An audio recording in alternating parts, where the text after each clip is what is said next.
Hi guys! So for today's video ay may bago nga akong parcel. At guys, ang tagal ko na dapat na binili to pero ngayon ko lang na check out.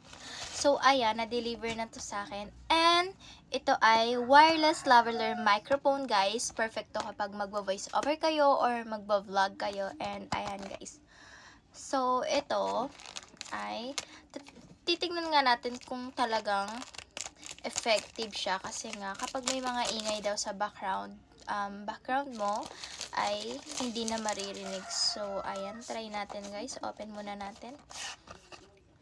Wow! Ayan siya guys, yung microphone, wireless microphone. And syempre pinili ko guys yung ay for iPhone. Ayan, meron na rin sila neto.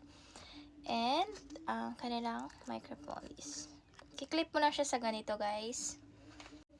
And guys, bukod nga dito sa microphone niya, ay meron din siyang charger. Ayan, sige, open natin. At, kumpleto na siya. And sobrang mura lang nito guys. Ayan, Type-C pala yung charger niya. And ito lang gagawin mo. Isasaksak ko lang to sa phone ko para magamit ko to. So, try natin.